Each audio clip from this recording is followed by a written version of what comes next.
Welcome to the What Really Happened radio show. Putting America first, second, and third. Here is your host, Michael Rivero. And aloha, America. Welcome to our show today. It is Monday, November 9th, 2015, getting into the month.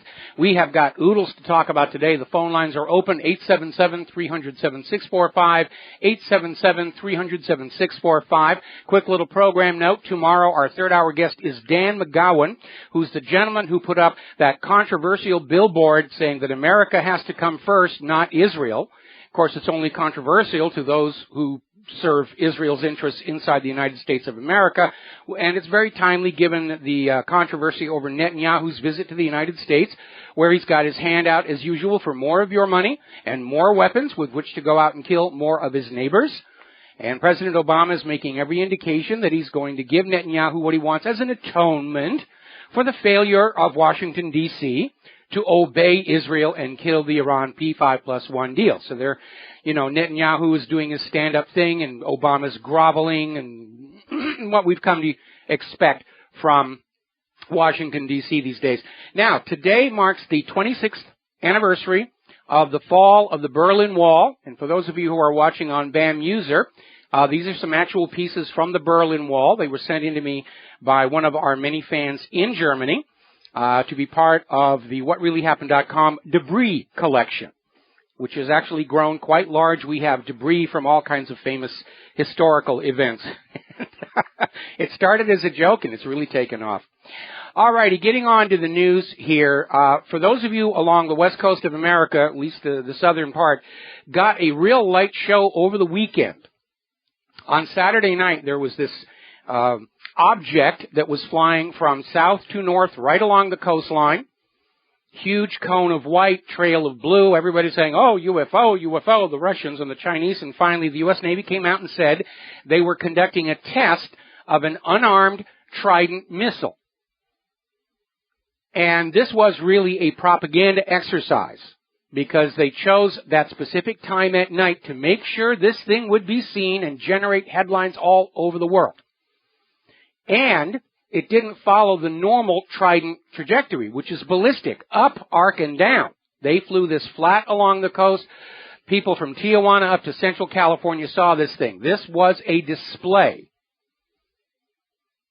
to send a message to Russia and China that the U.S. is ready to go nuclear on anybody who defies the empire.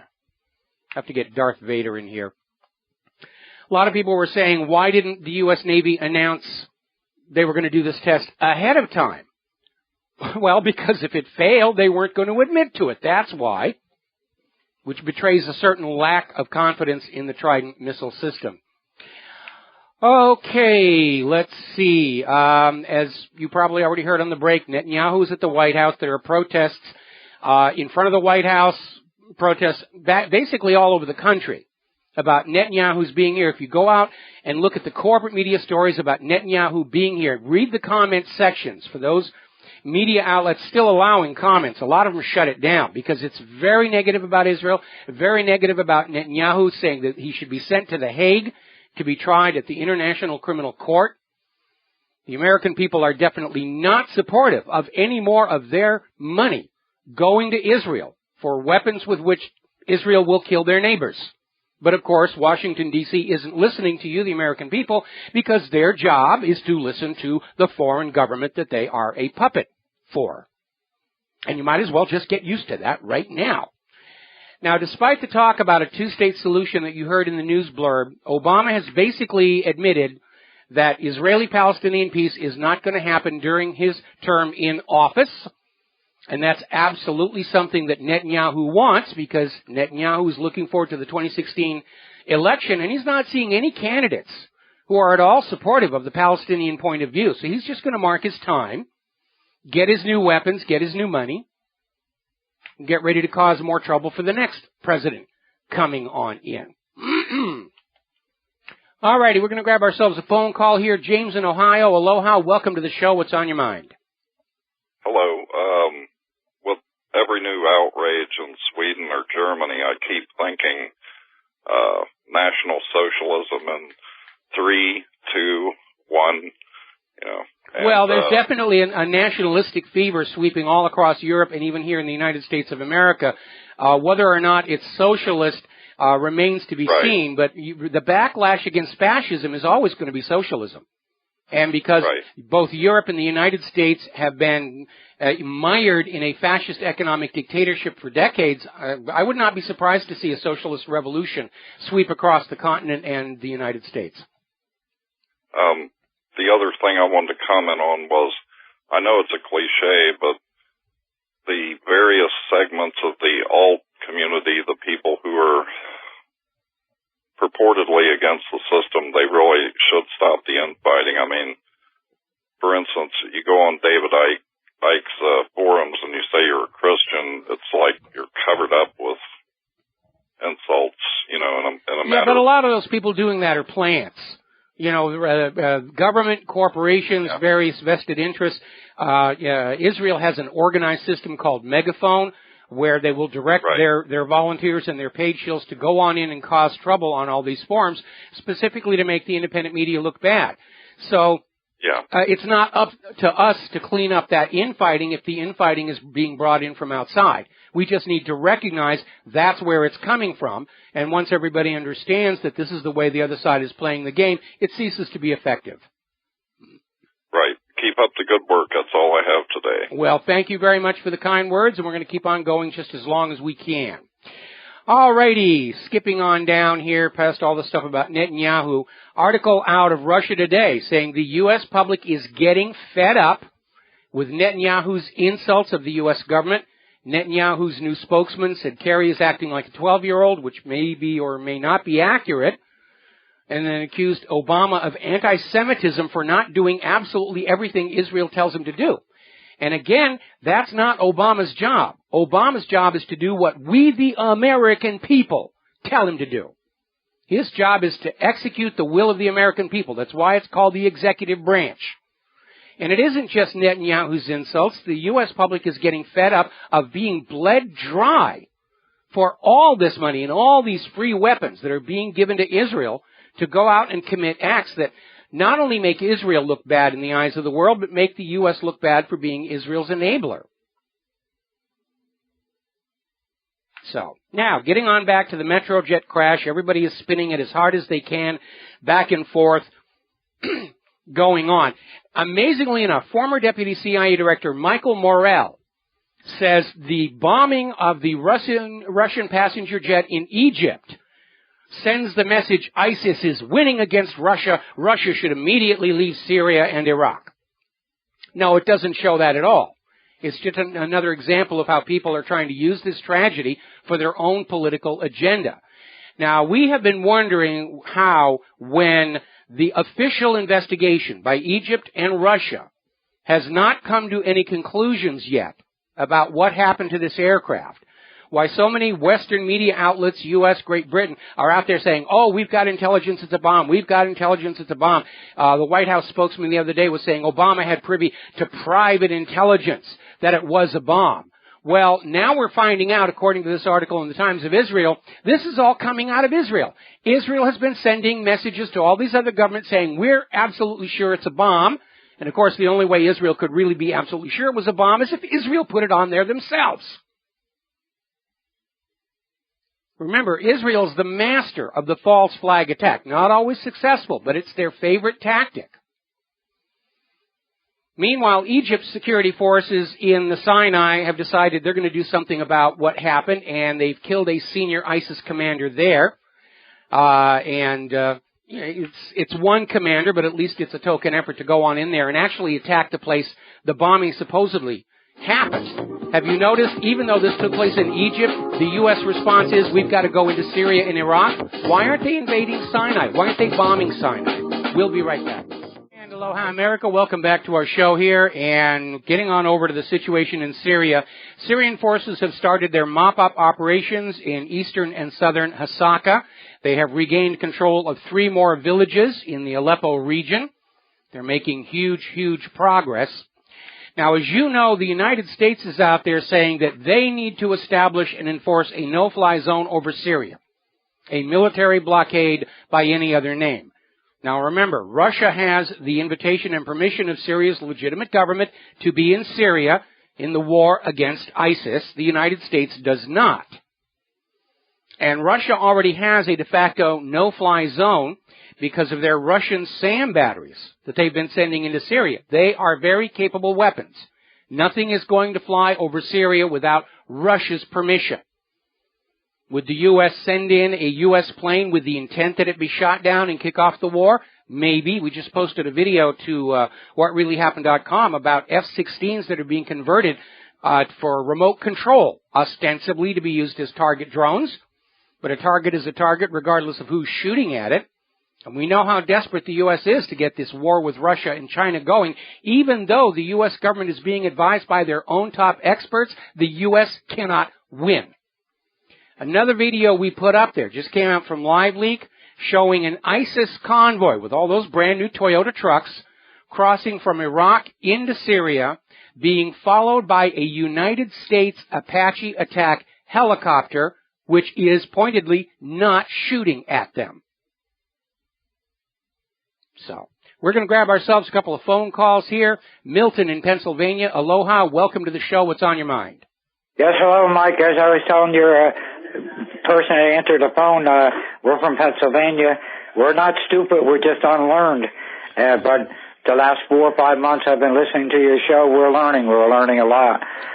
My question being is, with all the corruption that's going on, the illegal war that we're starting and all, how come nobody's in jail? Well, because the people who are starting the wars and committing the crimes own the court system. I mean... Yeah, but what about the global people? The global people have to win the war first. I mean, again, look in Nazi Germany. Hitler was never charged or prosecuted under German law, neither were any of his subordinates. It wasn't until they lost the war that they were dragged into a kangaroo court and accused and convicted of all kinds of things, some real, some imaginary. That's the ultimate outcome of a war will be war crimes trials. Short of that, our only hope as a nation is for the economy to implode and drag the federal government with it, and then we can probably set up a few courts of our own to deal with these issues. But the U.S. government is totally corrupt, including the judicial system, rented lips. Look at how they cut Lois Lerner loose for using the IRS to target Obama's enemies. And I have absolutely no expectation the FBI is going to come back with any charges against Hillary Clinton. That is the way the U.S. system works. Laws and prison are only for the little people. That Clinton fiasco, you know, like I'm a registered Democrat, but I don't always vote Democrat, and I don't let anybody know. I got them here. These guys come to my door this time, these diehards, and say, Clinton, forget it. After all I've learned with that. It is amazing. The thing that is really scary about Hillary Clinton's followers, they know what she's done. They know what her husband has done. They don't care. They just want to win and be on the winning side and be able to say, I was on the side of the first woman president. And they don't care what she's done. They don't care about the spying. They don't care about the corruption. They don't care about the attacks on all of Bill Clinton's sexual assault victims. They don't care. It's irrelevant. They were diehard with me with Obama. Yes. I'll tell you the truth. I did vote for him the second time. If Kane hadn't got Pelosi, whatever, not Pelosi, what was her name? Sarah Palin. Yeah, her. I thought he really went off on the deep end. He might have got a vote. Well, I got to tell you, looking at that poor quality thinking, some of the thinking we're seeing out of the White House, some of the statements being made by our current candidates, Michelle Bachmann is out there calling for the forced conversion of Jews because the second coming is at hand. And, of course, all the stuff coming out of Ben Carson. I'm starting to wonder if there isn't something in the water in Washington, D.C. that is driving all these people crazy, or maybe they're doubling up the dosage on their antidepressants. But these people are seriously mentally disturbed as a class of people. I know they don't think like us. That's for sure. Certainly not. Okay, I appreciate it, and I'm going to keep learning. I'm going to listen to you, and we'll learn. All right, and share what you know with other people. A lot of people are starting to ask questions. Be there with the answers. Thank you for the phone call. We're going to I unfortunately hit the wrong button again. I'm sorry. Andrew in New York, please call back. And we're going to go to Damien in New York. Aloha, welcome to the show. What's on your mind? Hey, Michael. Sorry, Andrew. I ended up getting in front of you.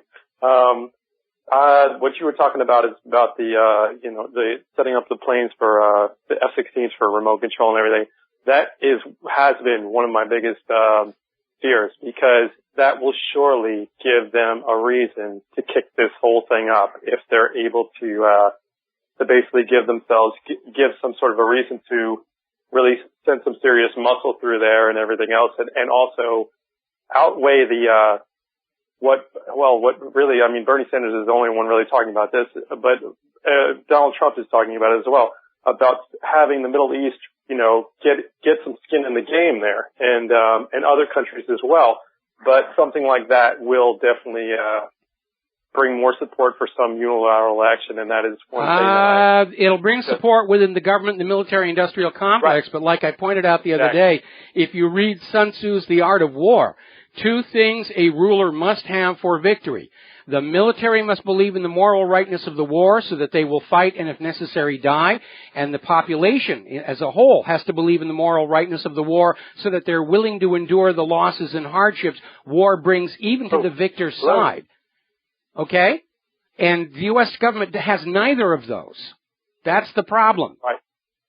Yep. I agree with you. Okay? I agree with you. I just want to let you know I was at a pretty big Jewish wedding on the weekend, and Mazel tov. In the conversation, I'm not Jewish myself, but in the conversation itself, a lot of people were talking about, of course, there was a lot of corporate Democrats at this party at the wedding, and a lot of them were saying that they would support. You might be happy to know this. I don't know, maybe not. That they would support Donald Trump if Bernie Sanders were to get the nod to go ahead. They're considering supporting, because he does not support a two-state solution, and Bernie Sanders does. So this is one thing, because he's not a friend as much as Donald Trump is of Israel. So that's kind of a surprising nod. There's a lot of conservative Republicans that are considering going towards Bernie Sanders, and there's a lot of Democrats that are considering going over to Trump. So it's going to be certainly an interesting election. Well, what's interesting, Hillary's campaign is really pushing Donald Trump, friend of Israel, because she knows it's going to alienate some of the voters. But if you read the Israeli media on Donald Trump, they absolutely do not think that he would be that good of a friend to Israel if he got the White House. Something to keep in mind. Well, he's already got his record there with Bibi. Okay, well, we have to take a commercial break. We need to let you go, and we'll be back with phone calls after these few words. And aloha, America. Welcome back to the show. And also aloha, Scotland. I'm getting emails from people all over the world saying, say aloha to our country. You're not just America. All right. Aloha, world. Aloha, Scotland. Aloha, America. Welcome back to our show. All right. We're going to start grabbing phone calls again if I can remember to push the correct button on Andrew in New York. Andrew, sorry about the interruption before. What's on your mind? Andrew in New York, are you there? All right, I'm going to put Andrew back on hold, and we're going to switch over here to Nathan in California. Aloha, welcome to the show. What's on your mind? Aloha, Mike. Just real quick, for anybody that wants to know what the U.S. can do when it's on its A game and it feels like bombing a convoy, back in 1991, there's a scenario where Iraq is retreating from Kuwait. And if you go to YouTube search and type in Highway of Death, you will see that the U.S. destroyed 1,800 to 2,500 vehicles, cars, trucks, buses, retreating, from Kuwait. And they did this initially at night. Within 1 or 2 days, everything was destroyed. It was horrific. And I don't recommend it. Anybody that's anti-war, don't look at these videos. They're really graphic. But my point is, there is no way that these ISIS convoys in Iraq or in Syria should be able to travel from point A to B at all. We have the capability of doing this, and we've had it for 25 years. And it's all what you've been saying all along. This ISIS stuff is a hoax. Yes. So there's my 2 cents. I just wanted to get it off my chest. Well, you're absolutely right. Anybody they can look at that highway of death and realize, yes, the United States can destroy convoys when they want, even when they're retreating unarmed, which, by the way, is a war crime. And so this new video of an ISIS convoy in their brand new Toyota trucks crossing from Iraq into Syria under the escort of a U.S. Apache attack helicopter tells you ISIS is working for the U.S. and everybody knows it, and only the U.S. government is still out there trying to convince you all that ISIS are the bad people, and that's why we're justified in violating international law and the UN Charter to invade these other countries. But they've been playing this game so many times, everybody's onto it. And everybody's sick and tired of more war. Nathan, thank you very much here. We're going to let you go and go back and see if Andrew in New York got back on the phone. Andrew, are you there? Yes, I am. Okay, good. What's on your mind? You won't believe it that the USS popped up another proxy army called the Syrian Democratic Forces.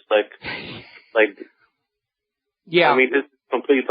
Yeah, well, they chose the name Democratic to make it sound like they're the good guys, but they're not. They're out there basically trying to kill Syrians and get rid of Assad like all the other front groups. And there have been some articles appearing in the European press that all of these so-called moderate groups don't actually appear to exist. It's just a name that the U.S. puts out in the media about this new group that we're supporting, but they're all ISIS, al-Nusra, and al-Qaeda. I was reading an article, and they said that the 50 special forces that were sent to Syria, I heard like the rebels are using them as human shields, so like Russia wouldn't attack them because like, let's say if Russia attacked special forces in Syria, like the one was fighting, the U.S. would justify that as an intervention in Syria. Well, I'm sure the U.S. was thinking either way it's going to work for them. If the presence of the special forces with the ISIS and al-Qaeda groups deter Russian bombing, that's a victory. If Russia bombs and kills them, that's still a political victory. The U.S. has a reason to escalate and go up against Russia in Syria. And I got to tell you, I would hate to be those young kids in uniform who are being gambled with like poker chips by the U.S. government. And by the way, as of today, they're already saying they're going to be increasing the number of boots on the ground in Syria. It didn't stop with 50. Nobody expected it to stop with 50. This is a replay of Vietnam. Oh, we've got to send more advisors. We've got to send more trainers. Have to send more. And basically putting more boots on the ground. And this is an act of war, to put your soldiers into somebody else's country without the permission of the legitimate government. That's an invasion and an act of war. The U.S. is basically trying to turn Syria into Afghanistan for Russia, but I don't think it's not going to end up working. Like their plan is going to fail, but even though that, like, they're not going to take no for an answer, they're still going to try something. Well, the U.S. stated the policy of trying to turn Syria or one of these other countries into a new Afghanistan for Russia, but they don't understand this is a new Russia. The former Soviet Union couldn't sustain that kind of combat covertly. Second of all, Afghanistan was a covert war, Charlie Wilson's war. The whole time that the U.S. was in there supporting the Mujahideen, the American people were not told that this was a U.S. covert attempt at an overthrow. And by the way, the U.S. covert attempted overthrow of Afghanistan is what brought the Soviet Union into Afghanistan in the first place. Today, Russia's got a strong economy despite the economic war. They're building world-class weapons. Everybody knows who the players are, and what Russia is looking to do in Syria, and if necessary in Iran, is turn it into a new Vietnam and wear the U.S. down in a war of attrition, which Russia has the economy to do, and the United States does not. All right. One last thing is I wanted to say about, like, the plane crash over Egypt. Like, I think it was ISIS, but, like, I know ISIS is, like, a U.S. creation. And I think the U.S. are trying to send a message to Russia, like, bad things are going to happen if you keep, like, intervening in Syria. Oh, of course they were saying that. I mean, we had U.S. defense experts warning Russia that there would be reprisal attacks inside Russia itself. Apparently Russia caught one of them before it happened, proving that they're smarter against terrorists than the U.S. government is.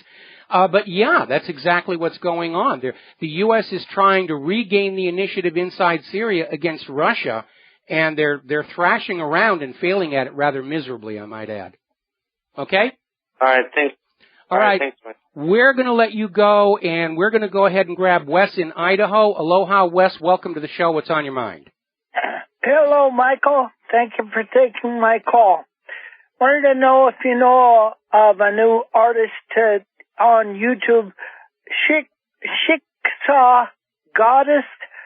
She does some very good political satire on the Wailing Wall, and another is Destroying USA, and another one is on the media, how it is owned and controlled and is not giving us the truth. Shitska Goddess. Have a look. Well, I'll take a look at it. That's not the same lady that was like nailing the monkey to the cross and, you know, no, that's a different one. Her real name is McCarthy. She was interviewed by David Duke. She takes songs by Miley Cyrus, and then she gets a karaoke version of it, and then she puts her own voice in there, and then she's done her own video, and it's excellent. I do believe you would agree. I'll take a look. I'll take a look. Absolutely. Okay? All right. I'll take a look at that. We're going to let you go here and switch over to John in Barbados. And, John, I'm going to have to keep you through the commercial break, but you can get started here for the next minute. Aloha, Michael. Right. I want to congratulate Warner Brothers directors in that great missile launch, which was viewed by thousands of Americans right outside the Los Angeles Population Center. It was quite an impressive show, but it only impressed Americans. I can assure you it didn't impress Russians at all. Well, that's a shame because that's apparently who the message was meant to go to, firing off a nuclear missile where everybody can see it. John, hold that thought. We got to take a 4-minute break for commercials. I'm going to come back to you after these words from our sponsors. And aloha, America. Welcome back to the show, and we're going to go ahead and reconnect with John in Barbados. And, yeah, there is no question in my mind. This was a demonstration of this Trident II launch. Went up the coast of California, south to north, was seen from Tijuana all the way up to central California. We don't even know if it was seen further than that. And that's a very flat trajectory. And they picked the exact time just after sundown where the propellant, the exhaust trail from the missile would still be in sunlight and brightly illuminated on the ground. They wanted this to be seen. They wanted it to generate headlines. This is a message to Russia and China that the U.S. is ready to go nuclear on anybody who defies the empire. How serious China and Russia are going to take this, I don't know. It's certainly not going to be reassuring to the American public, who are now confronting the reality that this war agenda being pursued by the U.S. government could result in mushroom clouds all over the place. Yeah, that's why I congratulated it was very impressive. It congratulated Warner Brothers directors in, Hollywood from staging that event. But anyway, let's move on. Really serious reverses for the U.S. puppet terrorists in Syria this weekend. Both in the far east of Syria and in the south and west of Syria. It's looking quite serious for the Al-Qaeda, ISIS terrorists. But what I wanted to bring up, Michael, was Russia's statement, Putin's statement over the weekend. We know they're moving lots of equipment in there to finish this thing as quickly as possible. But what he said was quite interesting. He said, once we finish in Syria, we're going into Libya and Yemen to help those nations and protect our interests. That will be very, very interesting. Now, it's going to be complicated because, certainly the government that was installed in Yemen is a U.S. puppet. And the one in Libya is in transition. The U.S. puppet government, last I heard, they were holding office on an automobile carrier ship. So that's going to be a complicated issue. But as long as Russia says we're focused on the ISIS and Al-Qaeda terrorists, there's no real way for anybody to say you shouldn't do that. And the more the U.S. comes out obviously protecting ISIS and Al-Qaeda, the more obvious it is that ISIS and Al-Qaeda are instruments of U.S. foreign policy to bring about regime change in countries around the world. Yep, and I want to just mention this new cyber laws that's coming in Britain. You know, they're quite draconian. Yes. And it looks like once they've tested them out in Britain, they'll be pushed out to the other Five Eyes, America, Australia, New Zealand, and, you know. And, you know, it's a huge waste of time. It's a huge waste of money because, you know, the real criminals and the real terrorists have their own means of communication. They have their own systems of encryption that the NSA cannot break. We proved that that was possible here at WhatReallyHappened.com. This is all about watching law-abiding citizens to make sure they're not thinking those double-plus ungood thoughts.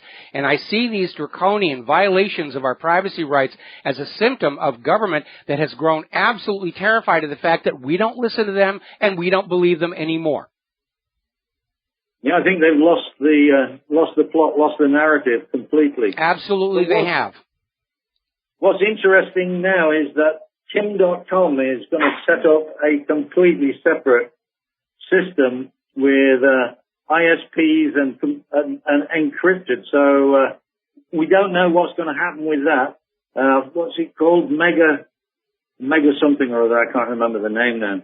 Well, until he actually has a portal that I can plug into here on the island of Oahu, I'm not paying attention because, you know, there are a lot of companies that are setting up secure servers, but as long as you have to access them over the open internet, you are still susceptible to interception and surveillance. Yep, they can still packet sniff and you know, the NSA is good at that, aren't they? Well, I don't know. They can't find all the writers of this ransomware. Apparently there's a CryptoLocker version 4 that's out that's even more intrusive and sinister. There's apparently an encryption ransomware making the rounds of Linux web servers. NSA can't find those guys. The official recommendation of the FBI is just go ahead and pay the ransom. I'm starting to think that all these ransomware providers are actually another department of the U.S. government, just another way to loot the people by a desperately broke, in-debt government that can't fund the war machine anymore. Yeah, and finally, the Russian airliner. There's so many stories kicking about on various sites and news outlets. Most of it is nonsense. Yes. We're waiting for the actual, because as far as I know, Egypt and Russia have said, well, there is no sound of an explosion on the cockpit voice recorder. There is a funny noise, but no explosion. So, you know, all these stories of bombs on board, who knows? It's all coming out of Israel. That was established earlier in the show. Israel's the source of all this supposed intelligence to the U.S. and UK saying that there was a bomb on board. And I think the fact that they haven't been able to get any traction selling this underscores the degree to which the corporate media and governments have absolutely lost the trust of ordinary people. Nobody believes anything they say anymore. We're all looking for alternative explanations. Well, in that case, Michael, all this nonsense coming out of Israel, we should seriously look at Israel having a part to play in the downing of this aircraft. Well, Israel's all over that airport, and they have a lot of security at the airport because that resort is a very favorite one for Israelis. They come down there all the time to enjoy the amenities, and so Israel's own security companies are down there to keep watch on them. There's absolutely no, I mean, for Israel to come out and say, we know it's a bomb, we know it's a bomb, when there's no evidence to support it, tells us it was Israel's bomb. If there was a bomb. Yeah, it points the finger at Israel. They've pushed the meme too far, I think. Yes, they absolutely did. Their arrogance is their undoing yet again. Yep. Okay, Michael, thank you for having me on, and enjoy the rest of the show. Thank you very much. We're going to let you go here, and getting on down here, article coming out of RIMF.com, Mission Creep drags Britain into quagmire of global conflict. Oh, poor Britain. Once again, they're being used and abused by the United States and other countries, and they're getting sucked into a war they really don't want. We know that's nonsense. What's been coming out about Tony Blair is, yes, Great Britain was on board with the U.S. plan of lying everybody into war with Iraq. And Great Britain and ISIS are hand in glove, and that's illustrated by another article out of RIMF.com. These looted Syrian artifacts, these antiquities, are showing up in London antique markets.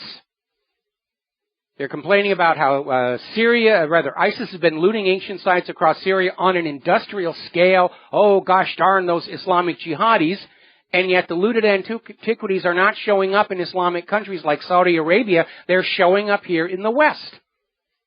That tells you what the lines of economic communication are. ISIS is a tool of the West to destabilize and redraw the map in the Middle East, and everybody knows it.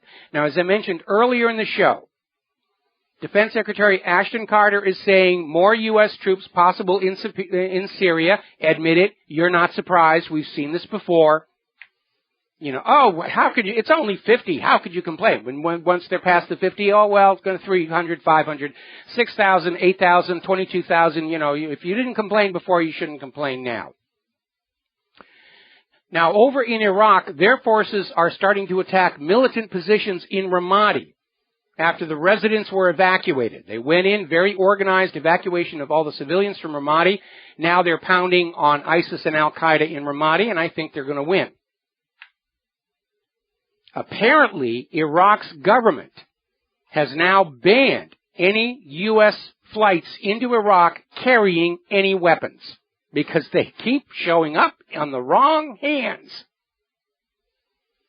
Over in Yemen, Saudi air raids are hitting Yemeni provinces, trying to teach those Yemeni people that you do not eject your U.S. puppet government without bad things happening to you. And Ash Carter, I don't know if he's on antidepressants or he's on drugs or just absolutely insane, because he's actually come out with this quote. This one I'm looking at was in The Guardian in Great Britain. Russia is putting the world peace at risk, says Pentagon Chief Ash Carter. And please, Mr. Carter, remind us again how many countries the United States has invaded, regime changed, or drone struck over the last 14 years. I don't think Russia's the problem here. We got to take a break for news and commercials. We'll be right back. Aloha, America. Welcome back to our show. Hour number 2. The phone lines are open, 877-300-7645. Now, we were talking before the news break about how Ash Carter is out there just with the Russia bashing, be afraid, booga booga. He's actually come out and said that Russia might nuke the United States of America. As a second strike, probably. But Putin's not going to launch an unprovoked nuclear strike against the United States of America. Ashton Carter went on to say that the U.S. will defend the international order, meaning the New World Order. And China and Russia don't want to go along with that. And that's what's leading us into this war. It's amazing. And then he came out with another comment about how the threat to world peace is a resurgent Russia and the rise of China. I think it would be more accurate to say what's going on here is the decline of the United States of America. That's what's going on. And the U.S. response is, well, we'll just knock off the people better than us and then we'll be the best in the world. Let's grab some phone calls here. We're going to go to Paul in Minnesota. Aloha. Welcome to the show. What's on your mind? Hello. Mike, I would like to talk to you about the current politics that are going on right now. What's interesting is that I'm kind of young, and it's like this just total, no matter where you look at it, it's all about the elections. And it's like we have a year and some change to go still, and it's like you got the America provoking China in that part of the world. Then you have America provoking Russia in that part of the world. And you got so much other topics that not only do you have the corporate media talking about it, but some of the alternative media are even talking about nothing but the debates, which are not even, it's almost like a big distraction. Like, it's like a big conspiracy to distract. Well, it gives the media something to talk about that's not the wars and the economy. But I got to tell you, having the presidential campaign kick up as early as it did is having the same effect on me as all the Christmas decorations going up in the department stores before we were even through Halloween. By the time Christmas or the election gets here, I'm going to be totally burned out. And at this point, I think what we ought to do is take all the candidates, put them in an arena with swords, and whoever comes out with the most bodily parts gets to be the president, and we use the pay-per-view rights to retire the national debt. Yeah, that would be a good idea, but, only 10% of America uses the actual, internet. And most of America is still like, that's the thing, they're still focused on this, two-party system. And yes, the young people, they're getting involved, but they're getting involved in the two-party system because they truly, I'm young, I'm in my mid-20s, and it's like, that's what you see. And yes, there's more people that are awake, but it's just like, before World War I. There was a huge anti-war movement in Germany before that. And it's still, I don't think it's it's the people who scream the loudest that get other people's attention. And it's just like, people are we're trying to stop the rush to World War III, but here's my thought. If America does something truly horrible they have already done it.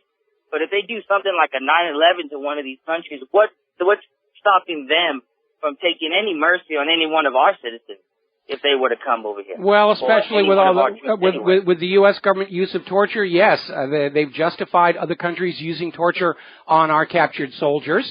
And the U.S. position is it's okay for us to torture them, but it's not okay for them to torture us. It's that kind of double standard hypocrisy that undermines the credibility of the government.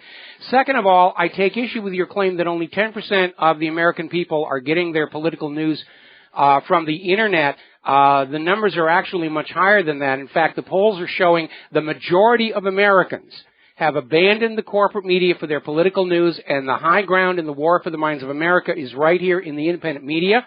And we are winning, and certainly the poll numbers for the established, entrenched candidates certainly indicate that. Everybody just assumed Jeb Bush was going to be the GOP candidate, and he's flaming out. Look at how Sanders is self-destructing. Hillary is not getting the traction she wanted to get, even though she's already a shoo-in for the nomination. Her prowess in the general election is very much in doubt at this particular point. Americans have awakened.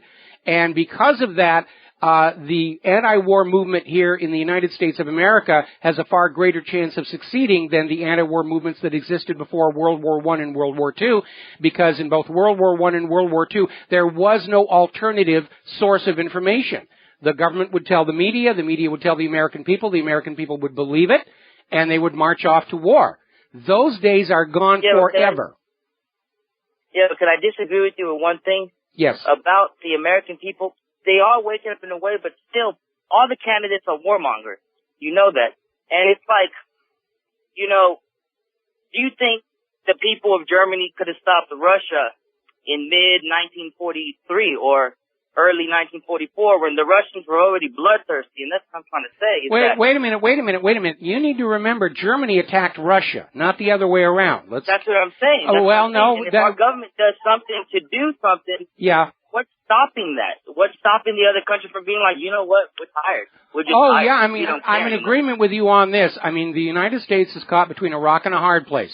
If they don't get World War III going, the economy is going to implode and take the federal government with it. The bad news is they can't win the war. And when they lose it, bad things are going to happen to this country. And it's all because of these money junkies on Wall Street and the private central banks who think that a new world war is going to fix everything and make it all hunky-dory, because that's what happened the last two times. It's going to come out differently this time. Okay? Okay, Mike. Well, it's been nice talking to you, and you have a good one, okay? All right. Thanks an awful lot. No, anybody who is gaming World War III on the basis of the socio-political behavior of big mistake number one and big mistake number two, they're being idiots. Because our society has changed, because the fundamental method of information flow through society has changed dramatically. And anybody who doesn't understand that and tries to plan World War III on the basis of what worked in World War II, they're headed for a major failure. And like I said, that is something that we are seeing in our current military political establishment, where they're still playing the game by the rules that worked at the height of the old Cold War in the 1950s and 1960s. They have failed to adapt. They're rebuilding the weapons that won World War II. They haven't moved into the 21st century. And that's why I don't have any hope that if this war really gets going, that the U.S. is going to prevail, even with the nuclear weapons. They're literally risking incinerating the surface of planet Earth in this argument over whose brand of ink and paper the world has to use for the next 100 years. Now, getting on down to Haiti, their presidential election is heading into a runoff, and already there are allegations of massive election fraud taking place, which seems to have unfortunately become the norm all over these so-called democratic nations. Electronic voting machines with no audit, can't look at the code. They're tailor-made to steal elections. I'm sure Hillary is counting on that the electronic voting machines are going to give her the victory. Over in Portugal, socialists moved to overthrow their government. They're tired of austerity over there. Former president of Afghanistan, Hamid Karzai. Remember how he began? He was part of that oil company consortium that went before Congress and said, Afghanistan will not sell us the oil pipeline right of way for the price we want. Let's overthrow their country, which happened, and Karzai wound up as the president. He's now retired, and he's gone public saying the 9/11 attacks had nothing to do with Afghanistan, and Al-Qaeda is a manufactured hoax. Yeah, Hamid, we kind of knew that all along. We'll be right back. Aloha, America. Welcome back to our show here. Pardon me. Let's turn to the economy for a little while here. As you know, the U.S. stock market did not have a very happy day today. Dow was down minus 179, which is not crash territory, but it's still significant. People are going to sit up and take notice. Apparently, crude oil prices are down following Saudi Arabia's price drop. They're trying to bring back the oil price war. And basically, as of right now, the Dow is into the red for year to date with today's plunge, as it were. And Friday's miracle post-payroll bounce has been erased, meaning that most people are realizing that all those glorious job numbers are probably just more U.S. government fiction. Now, this month and next month, we're going to see a lot of jobs being created, but those are the temp jobs for the holiday work at the shopping malls, and we probably won't even see all that many of those. The Baltic Dry Index is just absolutely bottomed out. Orders for Christmas goods are way down. It's going to be another disastrous holiday shopping season. And then, of course, come January, all of those people hired for the holiday shopping season are going to be let go, possibly even more. Because remember, retailers rely on the holiday shopping season to keep themselves in the black for the entire year. And over the last couple of years, following the holiday shopping season, we have seen major retailers close their doors because they didn't make it. Now, a former U.S. Comptroller General has come out saying that the U.S. debt is 3 times more than you are being told. That it's actually closer to $65 trillion than the constantly media bandied number of $18 trillion, which is still bad. And he says primarily it's due to unfunded liabilities that cannot be ignored.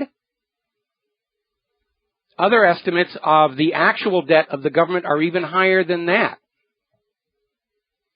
The U.S. government is broke. It is hopelessly in debt. Its only solution is to go on borrowing more instantly created money from the Federal Reserve and stick our future generations with the debt. Even if the U.S. wins World War III, your children will be paying the bill for it for several generations to come. That's why the bankers love war. They don't care which side wins or loses. Wars are the bankers' richest harvest of debt, and debt is how they rule the world. Now we're hearing that Fannie Mae and Freddie Mac may need even more bailouts. They're in serious trouble. Article coming out of Blacklisted News, the too big to fail banks need $1.2 trillion of new capitalization. So come on, people, get those wallets out. Because you know how they fix those banks when they get in trouble? They take the money from you. A lot of people are seeing a lot of parallels between what's going on now and what happened in 2008. Real estate bubble frothed up, getting ready to pop. China is now going to allow direct conversion between the yuan and the Swiss franc. That's another major source of currency trading that is no longer going through the U.S. dollar. It's another reason the U.S. government is trying to kick off a war with China. That's what these wars are really all about. It's not about China's islands or what Russia is doing in Syria. It's about the U.S. dollar versus the ruble and the yuan. That's what it's about. That's what this government is getting ready to send millions of your kids to be killed and crippled over. Even Paul Craig Roberts has come out saying that this latest jobs report, it's just a fiction. It's an absolute fiction. If the U.S. were in economic recovery, would half the 25-year-old population still be living with their parents? The real job situation is so poor, young people cannot start a household. We know there are 94 million American citizens, legal American citizens, willing and able to work who cannot find a job. Story coming out of Ohio, the Cengage Learning, Mason, Ohio offices. All their IT workers got called into a big conference. Most are being let go. Their jobs are being sent to India.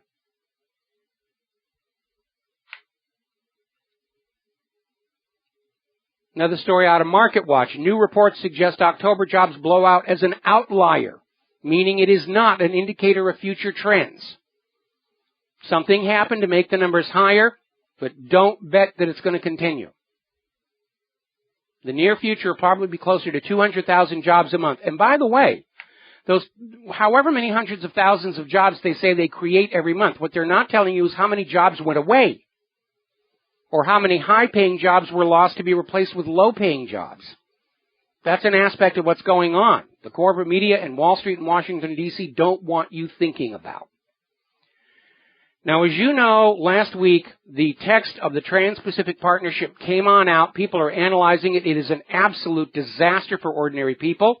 It is a total giveaway to corporate interests. It's a surrender of our national sovereignty to corporatism.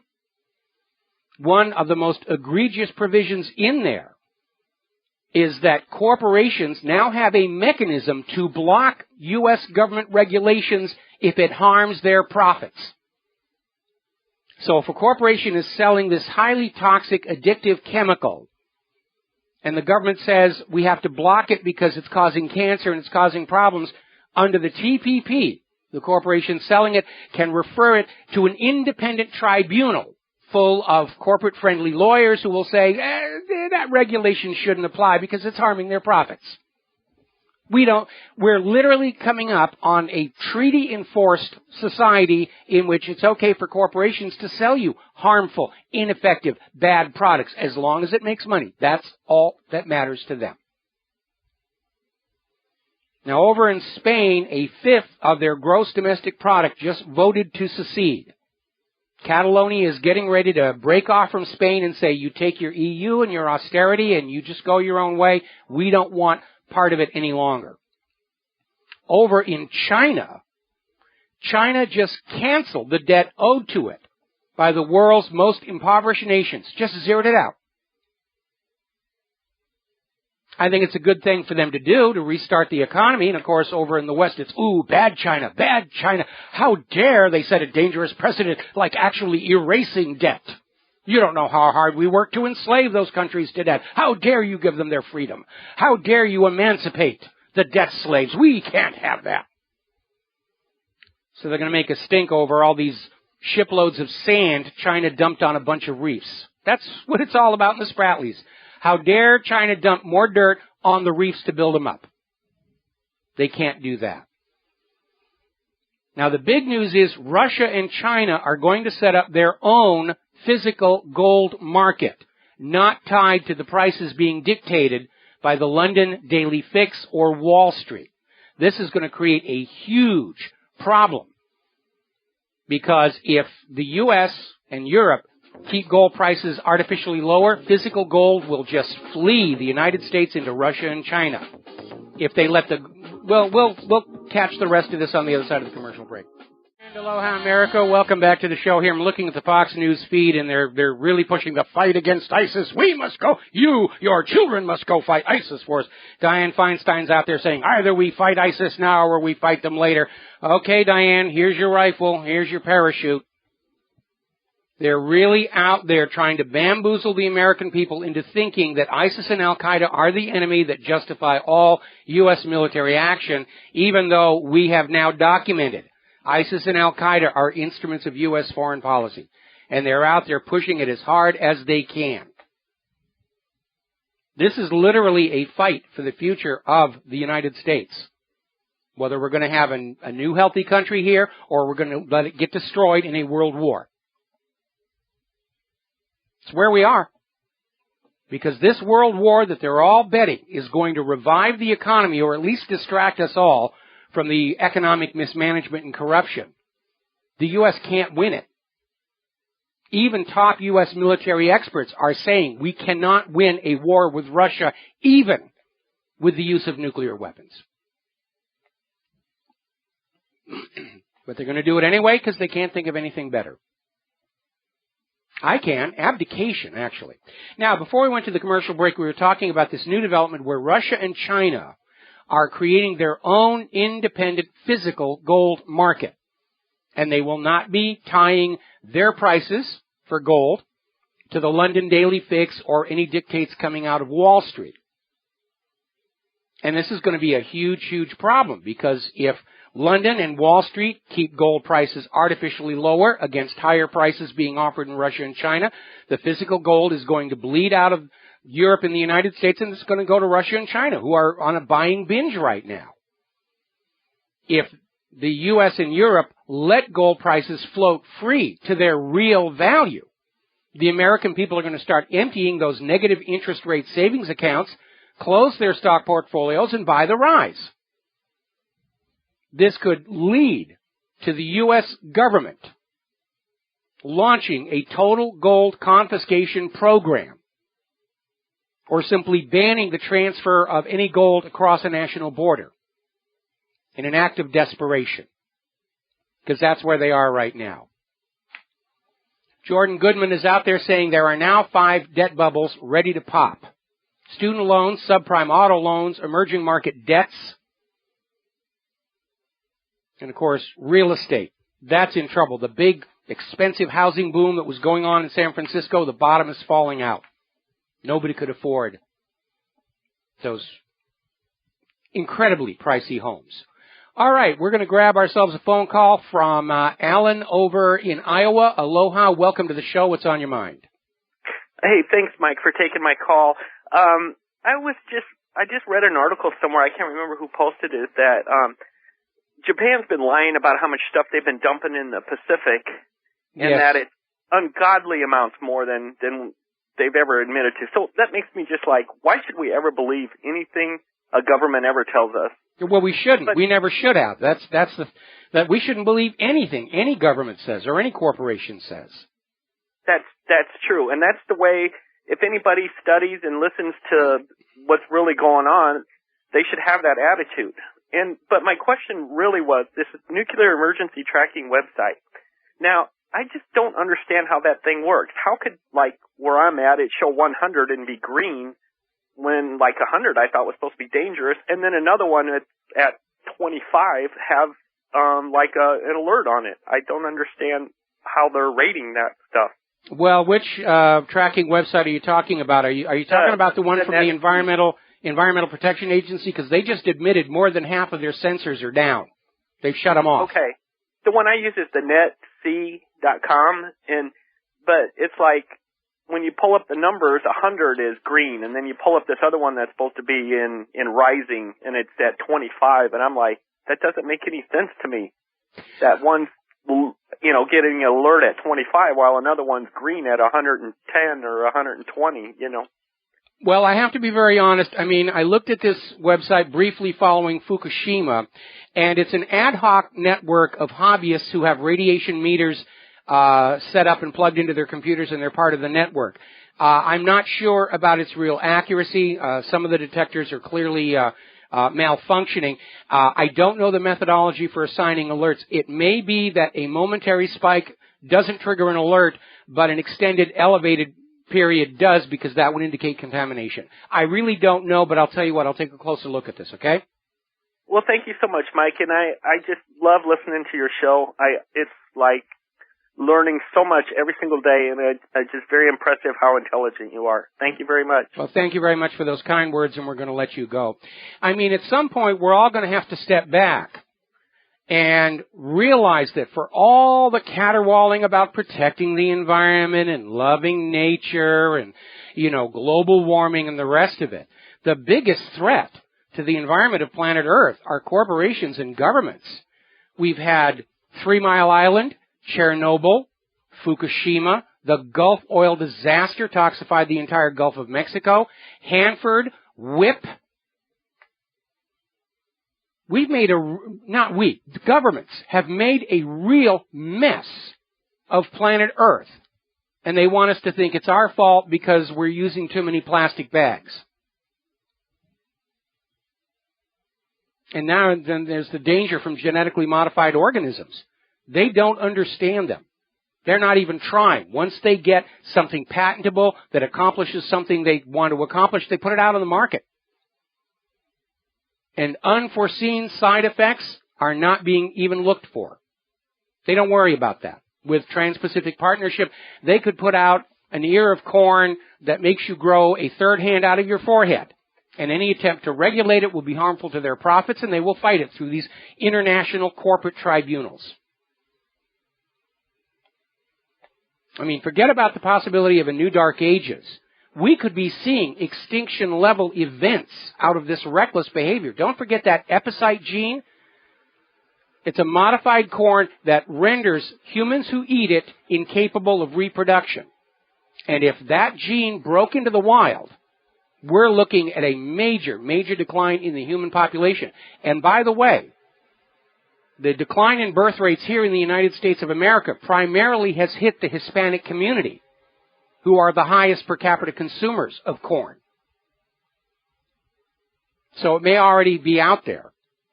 I'm sure Monsanto has a Roundup Ready baby, all set to sell you if you have the money. Alrighty, turning to Obamacare, they've had a major screw-up. Nearly 1 million incorrect tax forms have been sent out. All these years later, they still can't get the thing to work. So let's talk about the political candidates and the race for the White House. And apparently, yet another fairy tale from Ben Carson has imploded in his face. This one relates to riots that took place at Detroit Southwestern High following the assassination of Martin Luther King. And Ben Carson, apparently, because he was a junior, he had a key to the biology lab because he worked there part-time, and claims to have hid and protected frightened white students to shield them from the riots. Can't remember any of their names.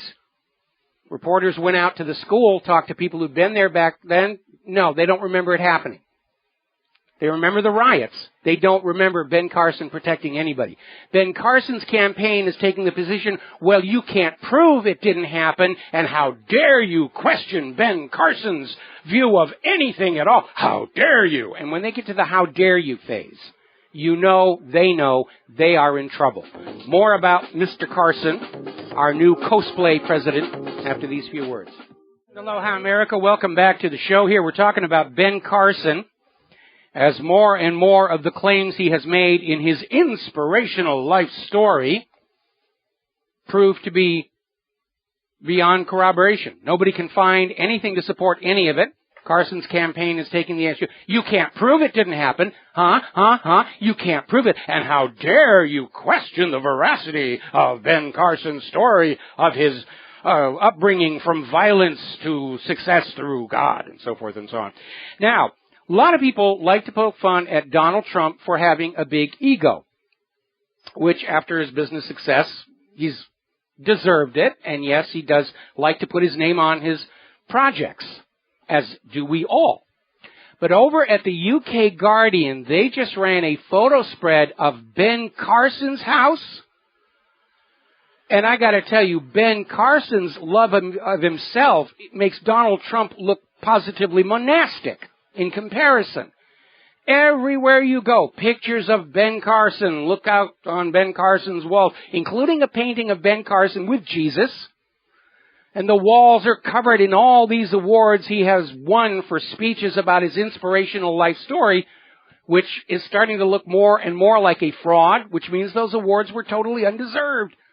This guy's interior decoration screams narcissistic personality disorder, and history has shown that that's a quality that is a very bad thing for a leader to have for the people of the nation. Carson's house is like something out of Saddam Hussein's palace. It's amazing. He's living this fantasy life. Could be our nation's first cosplay president. I don't think that's a really good idea. Now, of course, Bernie Sanders is out there blasting the media for focusing on Ben Carson's biography. Bernie Sanders, who cut Hillary Clinton slack on her email server during the Democratic debates, has come out in defense of Ben Carson, saying we should focus on the issues impacting the American people. Really, I think a presidential candidate who has lost their grip with reality is an important issue for the American people, especially getting on back to Ben Carson's theory of the pyramids. So what's going on here? Is Bernie Sanders just being a nice guy? Maybe. Or Bernie Sanders already knows he cannot win the White House against most of the GOP field. His goal now is to have enough of a showing in the Democratic race where Hillary will tap him to be her vice president. That's why Bernie protected Hillary on the email scandal, and that's why Bernie is on board with the Hillary campaign's plan to get rid of Donald Trump and let Hillary run against Ben Carson, who Hillary can destroy with all of the stuff that's come out. Ben Carson had a built-in self-destruct mechanism. Unfortunately, it triggered off a little bit too early. Rand Paul has gone on the attack against Hillary, declaring her to be a neocon who will start more wars than any other candidate. Certainly true. And there's a new scandal brewing with the Clinton campaign, and it has to do with Teneo. This is a global consulting firm with ties to both Clintons, and it was being investigated by the U.S. Senate for having undue influence at the State Department while Hillary Clinton was Secretary of State. And the Teneo firm is simply refusing to cooperate with the Senate panel. Got something to hide there, people? Remember, Larry Klayman had a solid RICO lawsuit against the Clinton Foundation. And the only reason it didn't go anywhere is the judge he was assigned was appointed by Bill Clinton, refused to recuse himself over an obvious conflict of interest, and then simply tossed the case out of court. These things are piling up. CNN's Zeleny is saying Clinton's long-term problem is her likability, and trust numbers have been frozen. Story coming out of Investment Watch blog, new poll shows 60% of Americans think Hillary Clinton is untrustworthy and dishonest. Gee, you think? And the Democrats are still convinced they can get us to vote for her, or they can steal the election for her is more likely what's going on. All righty, let's grab ourselves a phone call here. We're going to talk to Chris in Michigan. Aloha, welcome to the show. What's on your mind? Aloha, Mike.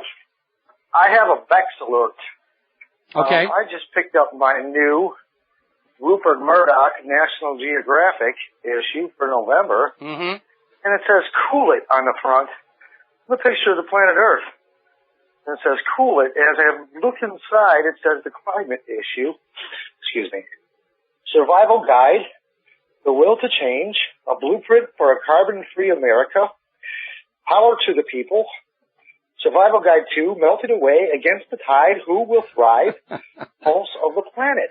Did he bring back the naked native girls? That's what I want to know. No, well, that's what I was trying to find out. But with obscenity of this nature, they might as well just beat my sense of morality to the ground, anyways. Well, it's a shame because it's a shame because growing up, National Geographic had a good reputation. They were all just about anthropology, geography around the world. You got to see things you were never going to see in real life. Then it started becoming politicized, and now with Rupert Murdoch's ownership, I'm afraid the brand is going to be hopelessly destroyed. It's never going to be what it was before. And that is a real loss because that was an American icon, and now it's just another tabloid. I just to just add, I know we're not into the carbon Nazi section of your show yet, but I just wanted to add something that you always mention, that nature is chaotic. It's crashing down the hallways of space and time and bouncing off the wall. But the only thing that is natural about nature is that we breathe out carbon. Plants breathe it in. They breathe off oxygen, and we breathe that in. Yes. You stop that cycle chain, what are you stopping? Yourself. So a fight against carbon is a fight against breathing in. Yeah, it really is. I mean, if they get rid of all carbon dioxide, plant life will die, and the cycle of life will come to a screeching halt. But they don't want to control carbon dioxide. They just want the excuse to tax it, to get more money from you, and to control the world's economy. It's another system of global economic control by saying to various countries, you're only allowed to sell so much of your coal and oil, and this other country is allowed to sell more because they've got the carbon credits. It's another way of hegemonic domination of the global economy. Just the way Putin explained it. Yes. Now, there's your Bex Alert for the day. You have a great day, and I'll talk to you later. All right, thanks an awful lot there, and I'm still waiting for Rupert Murdoch to bring back the naked native girls. Now, as you know, Donald Trump went on Saturday Night Live, apparently did a really good job. I didn't actually catch the show myself, but what is really interesting is the ratings for Saturday Night Live on that night went right through the roof, set records, their highest viewership since January of 2012. Now, the overnight rating on Trump's appearance on Saturday Night Live was 47% higher than the season premiere that featured Hillary Rodham Clinton. And that right there reinforces that the reason Hillary is so afraid of Trump, she knows she cannot beat him in a general election. She's out to find some way to get him out of the GOP race and get Ben Carson in there, because she knows she can destroy Ben Carson. She's replaying Richard Nixon's strategy for his reelection. Sabotage the credible opponents who might be a problem and leave the opposing party with a loser that is easy to defeat. That's exactly what Hillary is doing. And remember, she served on the Watergate Committee, got fired for lying and unethical behavior, but she's had a high-level education on exactly what Richard Nixon's creep did to secure his reelection. Marco Rubio is dealing with more and more scandals regarding his private personal use of Republican Party credit cards, including a 4-day, $10,000 family reunion. I don't think we want somebody quite that reckless with public money in charge of the White House and the U.S. economy, do we? So, meanwhile, down in Georgia on November 3rd, they had an election, and already more allegations of electronic voting machine fraud. They're trying to say it was bungled. Really, it was bungled. No, it was probably rigged, because that's what those electronic voting machines are set up to do, allow elections to be rigged. Got to take a break for the news and commercials. We'll be right back. Aloha, America. Welcome back to our show, hour number 3. The phone lines are open, 877-300-7645. Now, as you know, going on up in Canada, there is the trial of Arthur Topham. We had him on the show a little while ago, where he is being charged and faces jail time under Canada's hate crimes law. And the law is written to basically declare criticism of Israel is a hate crime. The Crown does not even have to show that anybody was actually harmed in order to throw this man into prison. Now, the trial's been going on for 2 weeks. It was supposed to only be 2 weeks now. It looks like it's going to go into a third week. The star witness for the defense was Gilad Atzmon, and he basically came on over, and he got up there, and he basically tried to say, okay, when you are talking about Jewishness, there are some delineations. There's the Jewish faith. There are the people who claim to be Jewish by descent, although that doesn't really withstand scientific scrutiny. And finally, there is the government of Israel. Now, of course, the government of Israel has been selling this idea that criticism of Israel's actions represents hatred of the Jews and anti-Semitism, and all of their parasitic sycophant puppets in other countries have gone along with this nonsense. But that's like trying to say that people who are criticizing the Nazis only do so because they hate the German people. And it's absurd. Now, to date, there has been almost no Canadian media coverage of Topham's trial, which tells us it's not going quite the way that Israel's activists wanted it to go, especially with what we're hearing coming out of new Prime Minister Trudeau's government about revamping Canada's hate crimes law to reassert the right to freedom of speech and expression, the right to criticize any government anywhere on planet Earth without repercussion. But that's really what it all hinges on, and this is the precedent they're going to set. They're trying to set in the Canadian court that criticism of the behavior of Israel's government somehow represents anti-Semitism. It's absurd for the reason I just gave. But they're trying to get that in order to silence the growing global condemnation on Israel's behavior, both in Palestine and all of its subverted governments around the world.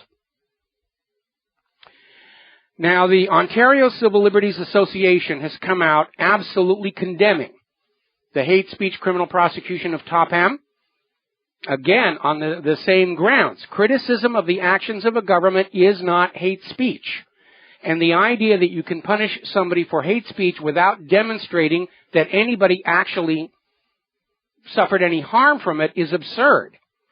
The Crown's chief witness turns out to be a professional pro-Israel lobbyist, and they made that point on the stand. It's not an impartial witness. This guy has made a career out of supporting Israel and Israel's agenda. All right, we're going to grab ourselves a phone call. Ryan in St. Louis, aloha. Welcome to the show. What's on your mind? Ryan? Hi. Yeah. I'd like to talk about... can you hear me all right? I can hear you. You're on the air. All right. I'd like to talk about another reason, I guess, that we should end the failed war on drugs. I'm sitting outside of the the Maryland Heights Municipal Courthouse.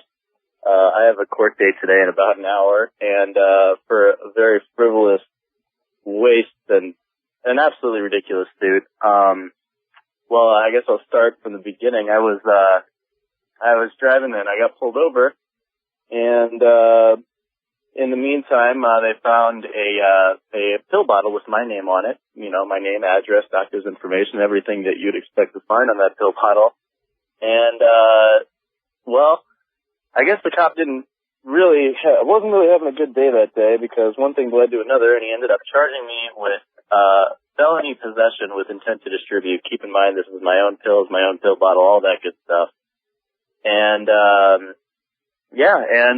he also threw a variety of other charges at me, but this is the one that they're trying to stick, and I have to go in and fight that right now. Mm-hmm.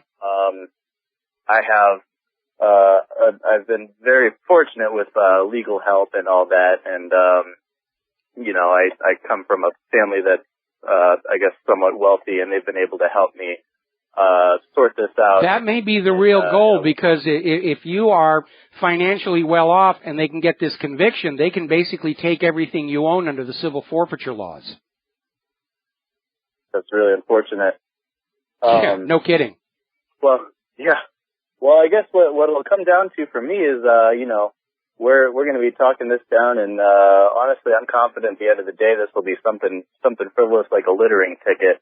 But the thing that really bothers me is, if I didn't come from the fortunate background that I came from, if it's just your average Joe who's working his 9 to 5, this could be something that ruins lives. This could be something, it's a felony charge. Like if that charge would have stuck with me, I'd be in a bad situation, and what's really bothering me more than anything is thinking that, how many times since the incident happening has this happened to other people, and how many times have they not been well, able if you're convicted of a felony, you lose your right to vote, so you'd have to go over the border into Mexico, come back as an illegal immigrant, and then, of course, you'd be allowed to vote.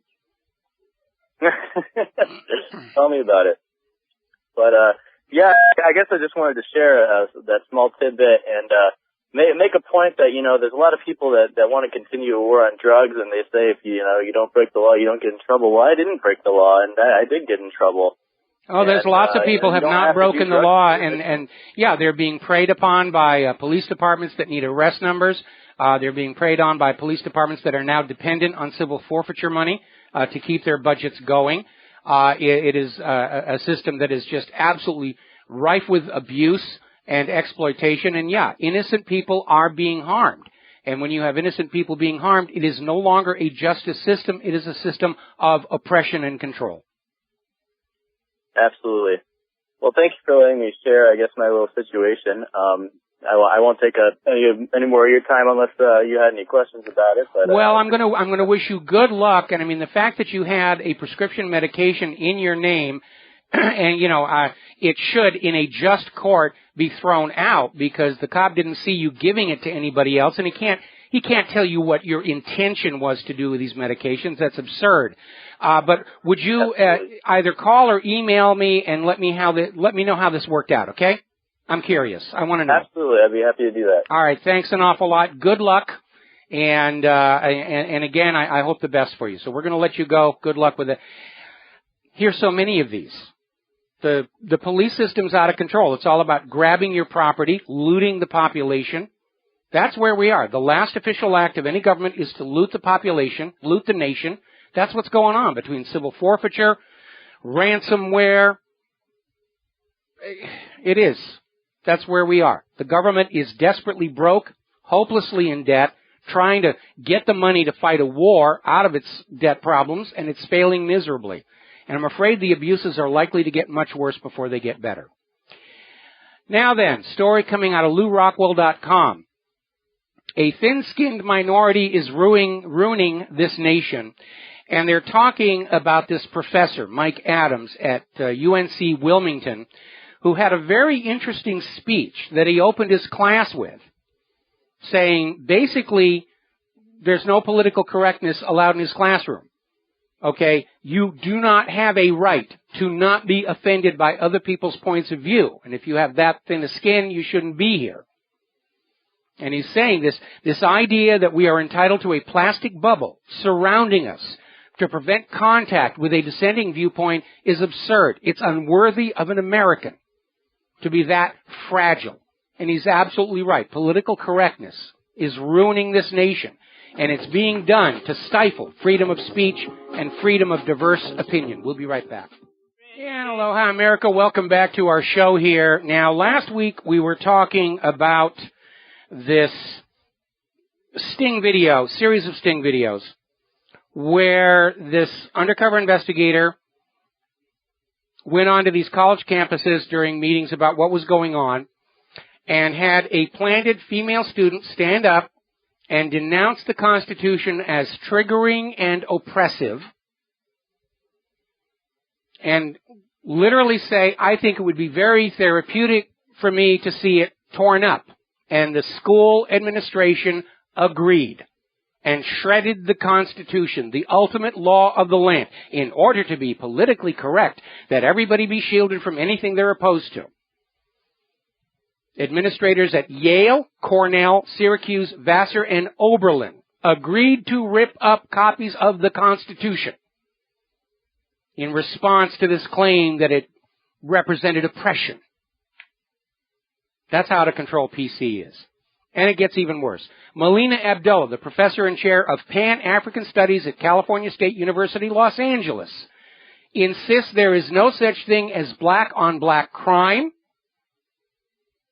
Her position is that when an African-American person commits a crime against another African-American, it is actually the fault of white people and their white supremacy.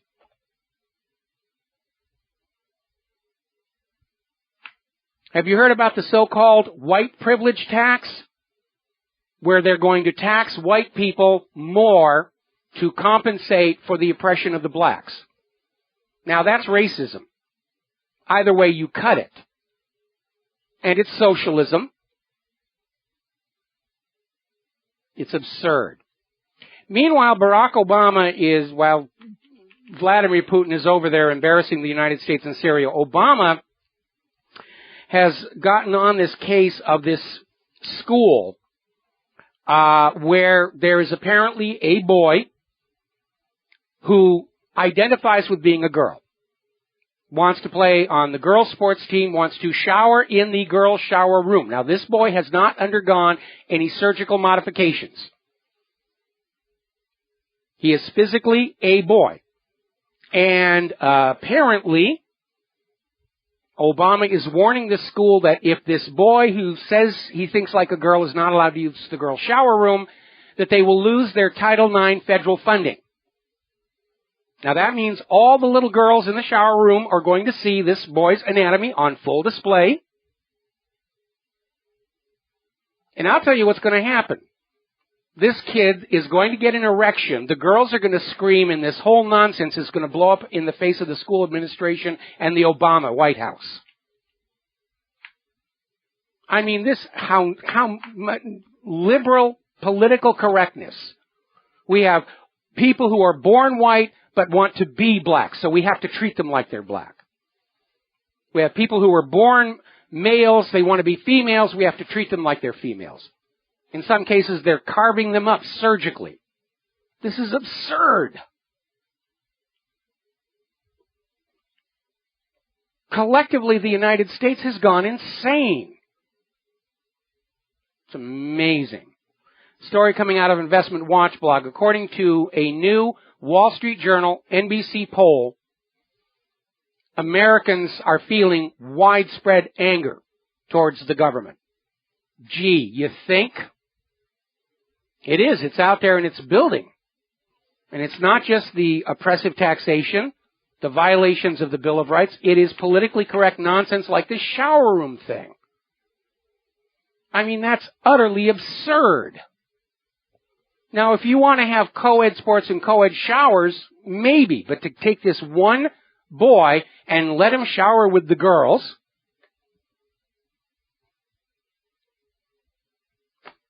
that's just absurd. Now, let's talk about the immigration problem because it's getting out of control. Story coming out of Germany, the town of Ellwangen. Thousands of migrants have come in. They don't have any place to stay. They're stealing from the stores. They're relieving themselves on the residents' gardens, staging riots. Police are struggling to keep up with it, but anybody who's criticizing their behavior is being declared a Nazi. Oh, you're a Nazi. Yeah, of course this migrant has permission to defecate all over your rose bed. How dare you criticize them for that? You're a Nazi. Meanwhile, protests are building against Angela Merkel. They want her out. Chance of Merkel must go. Over in Great Britain, another case of politically correct absurdity.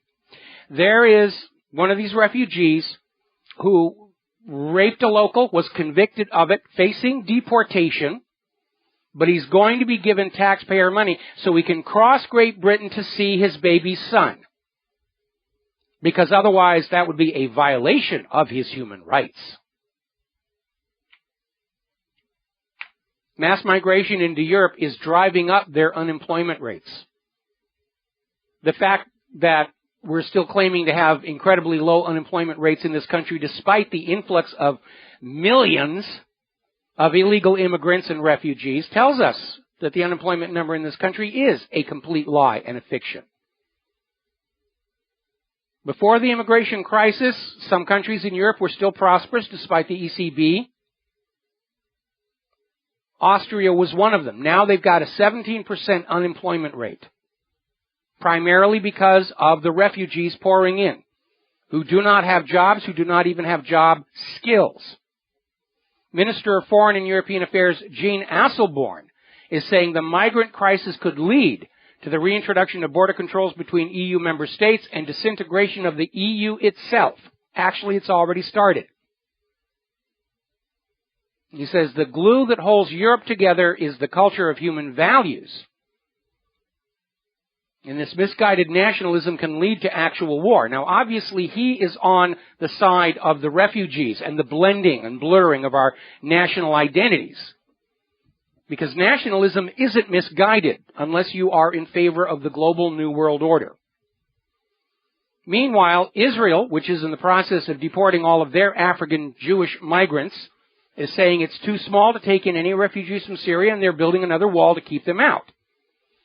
Now, Israel is certainly in favor of all these refugees and illegal immigrants pouring into other countries and destroying their sense of national identity. Of course, they don't want it to happen to them. They're proud of their national identity. They want it kept intact. It's the rest of the world that's supposed to be mongrelized by all this blurring.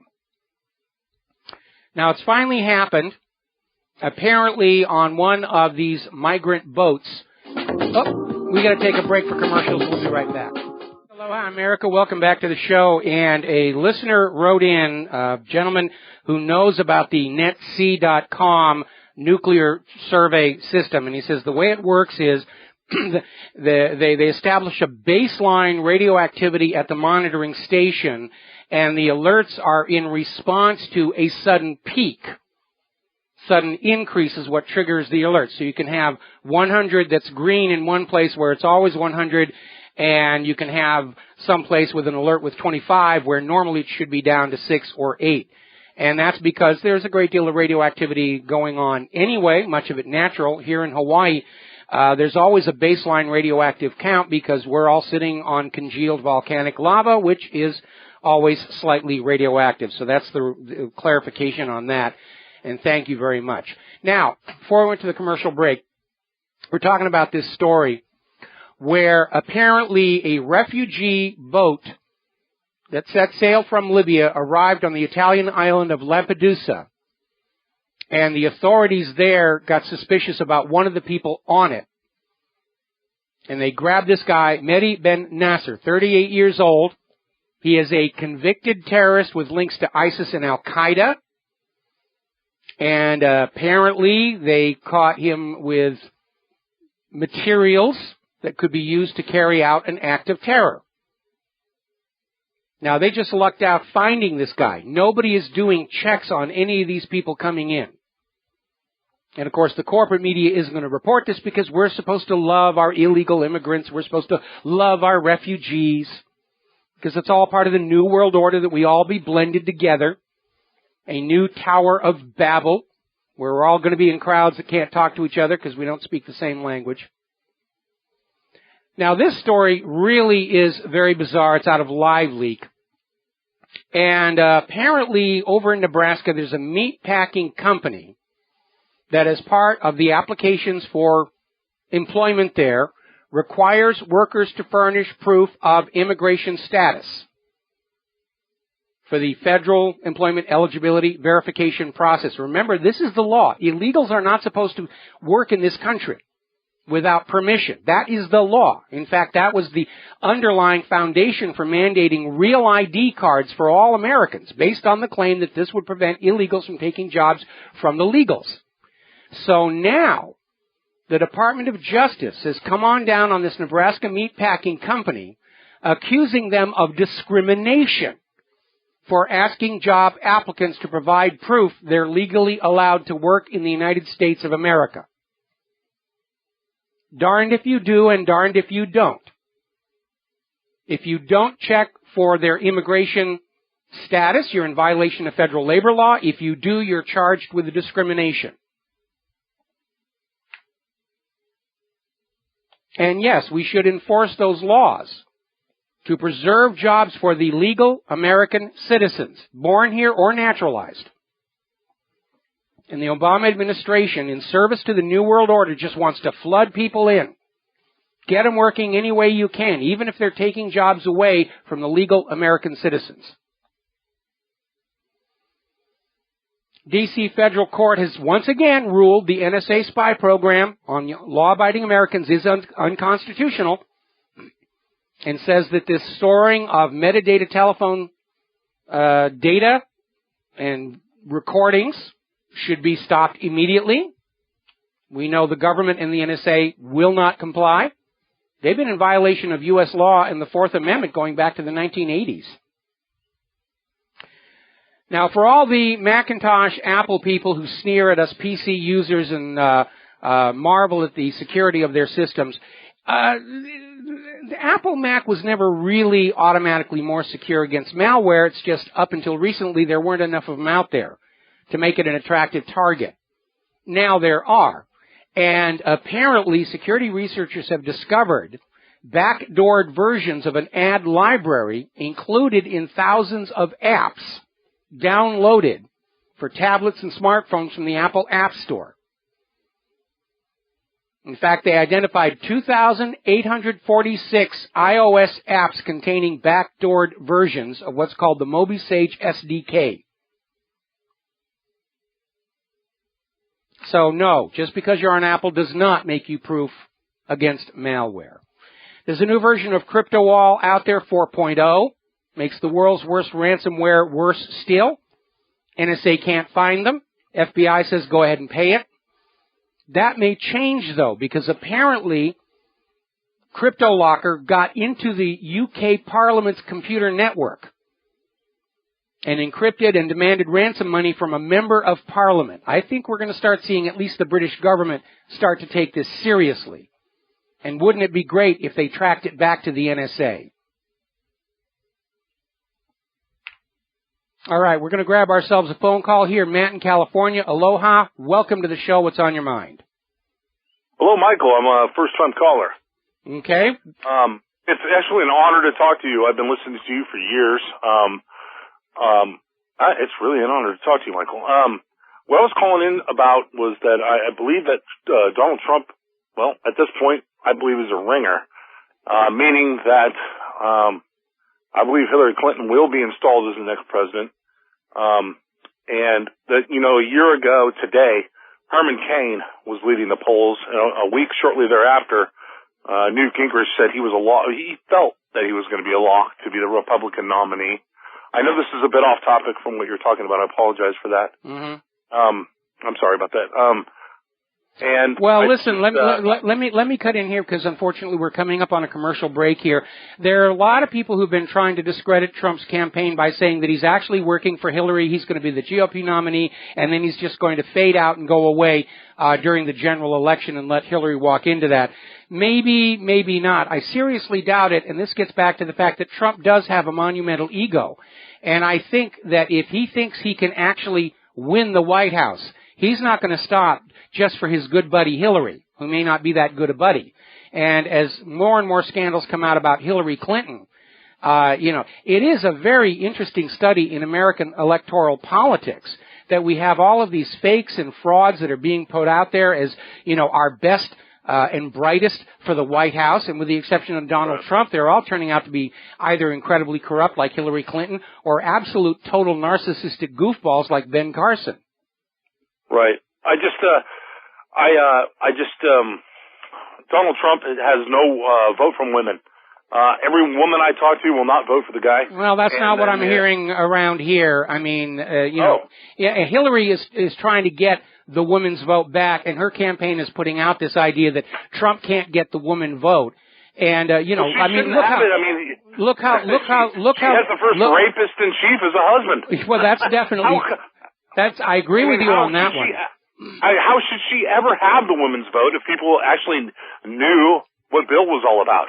And and how Hillary was his enabler and protector, and savaged all of his victims. I mean, definitely that. As far as Trump, though, I think most women are smarter than Hillary's campaign gives them credit for. They're not voting just because Hillary's a woman. And the way that Trump reversed that loaded question about women during that first debate, he won a lot of points with that. I mean, he's polling strong among women right now. So many sound bites, though. The guy with the pigs and the rosy this and the women these days, they're very self-empowered. They don't want to hear the things that a man. He's a man. He's a real man. You're talking about the real man has to say. Okay, Matt, thank you very much. I'm going to let you go here because I have something to say and you're not letting me get to it. You're talking about a fringe of the militant feminist movement who are out there saying, I will not go along with anything a man says. That's a tiny minority. Most women are a little bit more centered than that. They're going to listen to ideas. And they're not just going to vote based on whether or not the candidate has a penis or not. We'll be right back. And Aloha, America. Welcome back to the show. Now, as you know, some of the aspects of the Trans-Pacific Partnership and the Transatlantic Trade and Investment Partnership do not bode well for an open Internet, having to do with copyright restrictions on the idea of linking from one website to another, which is what the World Wide Web is all about, hyperlinks. And they want to limit that, and mostly it's about protecting the profits of the large corporations by saying you can't link to them anymore without their permission and paying fees.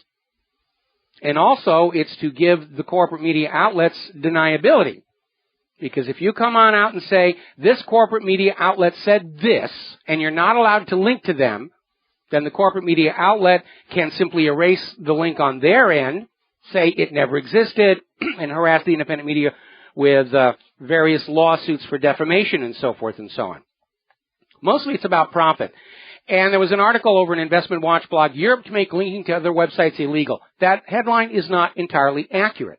Europe's plan is to make it illegal to link to other websites without their permission and payment of fees. This is actually going to work for the independent media, because all the independent media has to do is say that websites in Europe and around the world are hereby granted free permission to link to any of my original articles at my website. And that is certainly true for WhatReallyHappened.com. Anybody, anywhere in the world, is granted permission at no cost to link to my original writings. So that's how we're going to turn this back on them. Over in Maryland, for the last 15 years, they've had a gun fingerprint database where when you get a gun, they take a fingerprint of it and they would store it in a database to help in the solving of crimes. This was confined to handguns. 15 years, millions of dollars. The database did not result in the solving of a single crime. It's a complete and utter failure. Maryland's going to scrap the whole thing as having been a costly taxpayer boondoggle all along. Ben Swan is out with a new reality check talking about, do states with concealed carry have more gun crime? And this is absolutely not. And he documents that with Chicago, which has got this sky-high murder rate. And recently Chicago started allowing concealed carry permits and the crime rates began to drop. Because when you have gun bans on the citizens, the cops, the crooks rather, well, they're both the same. The crooks know they can attack anybody with impunity. All of a sudden, when there's a possibility that somebody in that crowd has a gun, they go someplace else. They leave town. They go to where the gun laws still favor the pro-crime agenda here. Needless to say, all the gun-grabbing rhetoric of the last month has boosted gun sales in the United States to a new record high. It's a failed policy. They're still going to do it. It's a failed policy. Alrighty. India has now kicked Greenpeace out of the country after finding that they were committing fraud, both in the data they were presenting to support human-caused global warming and apparently some financial shenanigans as well. Down in Australia, they had this huge wind farm that was the star of their fight against global warming.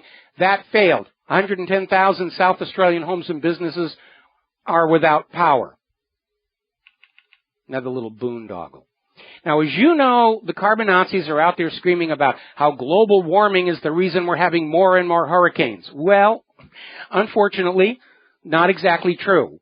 We have actually had fewer hurricanes this last year than they had from the years 1871 to 1900.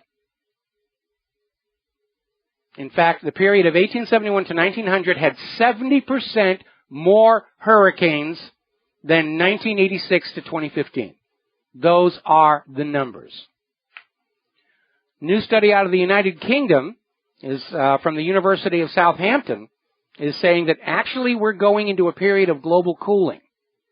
They're looking at the declining temperatures in the Atlantic Ocean, the cold spot everybody's in a flurry about and saying, yeah, we're actually heading the other way. Why? Solar output's in decline. Remember back in 1986, the scientists were sure sea level would rise 1 foot by 2016. We're only 2 months away from that. No sea level rise of 1 foot. Not even close. Some places the sea level has risen, others it has dropped. And it's not the sea, it's the underlying land from geological processes. Some is going up, some are going down. Now apparently, according to an article out of Stephen Goddard's WordPress website, NASA has known since 1971 carbon dioxide is not dangerous. It is not, as the EPA tries to declare, a toxic pollutant. It is absolutely essential to the cycle of life here on Earth. Commercial greenhouses artificially increase the amount of CO2 inside the greenhouses because it makes their plants grow faster, larger, and produce more saleable crop. And the workers who go into those greenhouses with the artificially elevated CO2 are just fine and dandy. They don't need breathers or any special gear. In 1971, the top climatologist at NCAR and NASA reported that a runaway greenhouse effect is impossible because the CO2 absorption spectra is already saturated. More CO2 will not lead to more warming. They have known that since 1971. Meanwhile, Arctic ice growth continues to blow away all records during the hottest year ever, according to NASA and NOAA. And NOAA, by the way, is still refusing to share their data and methodology with the congressional panel, asking just how it is that NOAA could come out with a report saying there's been no pause in global warming, it's proceeding apace, it's faster than ever, you're all going to die. And NOAA is out there maintaining the position that the integrity of the scientific process necessitates confidentiality. No, NOAA is funded by tax dollars. Everything they do is owned by the taxpayer, and it's a public record. Interesting little question coming out of Patriot Post US. Apparently, they had a issue with Bill Nye 6 years ago, or rather, they had an O'Reilly factor debate. Bill Nye is refusing to respond to any of the questions about global warming. He's a global warming champion. He's getting TV shows and all kinds of money to be out there leading the fury against carbon and human-caused global warming. And Bill Nye has been quoted as saying, part of the solution to this problem or the set of problems associated with climate change is getting the deniers out of our discourse. You know, we can't have these people. They're absolutely toxic. So here you have a guy who is purported to be a scientist saying that they have to block opposing points of view. That alone tells you they know they are hiding a gigantic hoax and a fraud. Because if human-caused global warming were real, they would not be afraid of an open and honest debate. Finally, apparently about a year ago, the city of Sacramento changed the chemicals added to their water treatment plant in a cost-cutting move. Apparently, the chemicals they started to use have combined in a way to produce a known carcinogen. And Sacramento residents are likely to see a surge in cancer occurrence in their population, at which point they'll be shuffled off to all the cancer industrial complex hospitals. And finally, one more. I couldn't even believe this. Russia Today. I'm going to save this for tomorrow because it's shocking and it deserves a certain amount of time. There's the music. I got to go do Jim Goddard's show up in Vancouver. We'll be back tomorrow here on the Genesis Communication Network. Until then, stay safe, stay informed, stay skeptical, make good choices. Share what you know with who you know. We've got to hold the line against the professional liars or we're going to be in a nuclear world war. We'll be back tomorrow. Aloha, America.